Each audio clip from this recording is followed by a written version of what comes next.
So here we have my slow cooker, literally just a 30 quid one, you know, doesn't need to be anything special. And I have a collection of, this is all chicken carcasses. So I've got, for example, a fresh one here, which was from roast dinner at my partner's parents tonight that hasn't been frozen, but I've also got one that has been frozen from a few weeks ago. I also have here, these are chicken thigh bones from when I prep dinner for myself. So any bones, and there's some skin in there as well, any bones, fat, skin, I leave in, freeze. And yeah, so you just want to make sure that you've got, you know, a good amount of bones in there to make it worthwhile. And then we want to add the water. Alright, so I've got my water here. This is about 2 litres. I use hot water because it takes that much less time for the slow cooker to heat it up. So you may need more or less water, but you basically just want to, oh, it's going everywhere, add enough water so that everything is, oh, I'm getting water everywhere, that all the bones are covered.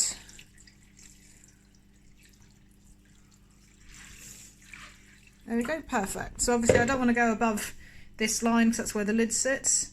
I can get down in there. So yeah, now we just want to leave it for about 24 hours until the bones start crumbling. I'll come back in a few hours and give it a stir. But yeah, we'll see it in a bit. Right, so this is it after a few hours. So what I tend to do is I put it on high for a few hours just to get it boiling, as it is here. And you can see the meat and that is already starting to cook off. Just give it a bit of a stir. And you can see all that fat and stuff starting to come to the surface. So yeah, I'll turn it down onto low now. Put the lid back on. And yeah, I will check on it in the morning. So this is my broth after about 14-15 hours on the boil so far.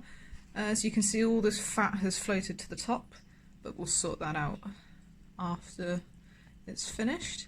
Now I'm just going to give it a stir. You can see all the meat and stuff is cooking off nicely. Now what I'm going to do is I'm going to do a little bone test. I fish out a small bone. Come here. Oh, come here. So bone broth is done when the bone will crumble easily between your fingers. Now you see how that is pretty much falling apart as I smush it? That is almost done. Now some bones might need up to 24 hours to be able to do this, but as long as most of your bones are mushing down. Now what I'm going to do is I'm not going to finish this just yet. I'm going to leave it on for another few hours so that bigger bones like this thigh bone here, we'll see if that... See, that's not quite, it will crumble, but not quite yet. So another few hours, and then I will finish it up. Hi everyone, right, so I'm back. My bone broth has been on for about 20 hours. So you can see here, this thigh bone is now able to be crushed with my fingers, so that means it's ready. Oh, turn it off. So what I'm going to do is I'm going to put everything through a sieve into this 2 litre jug. And actually I want, where are my bowls? I want a bowl to be able to put all my meat and my bone like stuff into. So I'm just going to start now, you know, depending what kind of slow cooker you have, you could just pour it straight through the sieve. The last time I tried doing that I got, you know, my bone broth everywhere, so I'm just going to use a ladle. So I'm just going to start, you know, at this point you're just separating off all the meat and bone chunks. You just want the liquid. And then what I'll do is once I've separated all this off, I'll leave the liquid to stand to cool. And as it cools, all of the fat will rise to the surface so I can skim that off. And then I will go through and separate the bones from the meat. The bone I will mush up. And what I do with my bone is, you can just throw it in the bin, that's probably what I'll do with the meat, but with the bone I mash it up, mix it with coffee grinds and put it in my compost, because bones are brilliant fertiliser, and the coffee grinds stop my compost bin from smelling. You can use the bone in your batch for bone meal. I'm not so keen on that idea because you can't guarantee that it's not, that it's 100% pure bone by this point. But do with it what you will. So at this point I'm just going to continue skimming all this off and draining it, and I'll show you the end result. Right, so here we have my separated, right, remember this is completely optional this stage. You could just chuck everything in the bin, be done with it and whatever, but I like to get as much out of my stuff as I can. So here I have all sorts of like dry bones, clean bones, and this is everything else that's left over. This is sort of a mix of meaty, bony stuff that I don't really want to use. I've picked off a couple of nice little chunks of meat for the cats as a treat. There's my broth. You can see this, the fat is already separating off, but I'm going to let that cool completely before I touch it. Probably take an hour or two.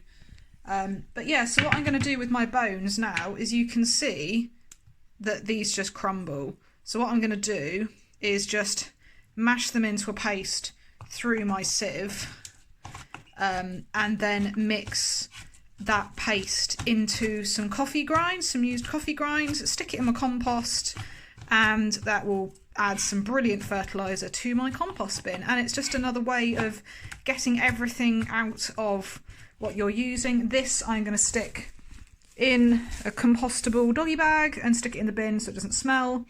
But yeah, I will show you how I separate off my broth when it's cool. Alright, so now that I've skimmed my fat off, there's a little bit of cloudiness left, but you can never get it perfect. I'm going to pour it into, I use ice cube bags. I've had these in my cupboard for years, but they're, I found the best because you pour it in, you tie it up, leave them to freeze. You can use ice cube trays and pop them out.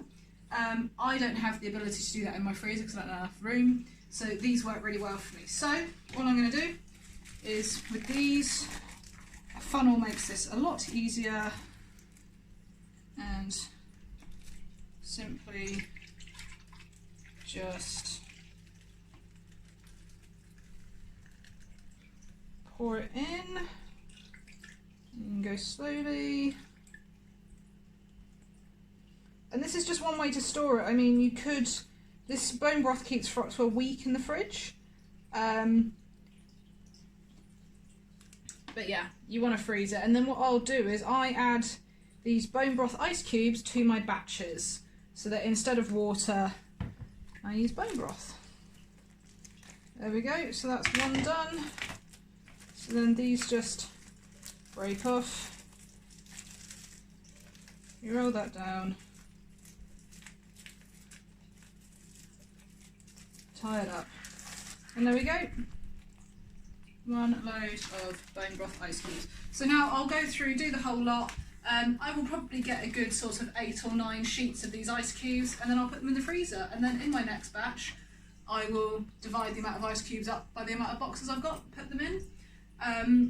I will list now some benefits of bone broth. I mean, realistically, the best benefit of it is to get more moisture into our cats, as we know our cats need as much water in them as they possibly can get. A lot of cats, including mine, who don't really like drinking, so this is a really good way of getting that water and some extra nutrients in them. So I hope this has covered everything. Please comment below if there's anything else, but I think I've done everything. So cheers, see you next time.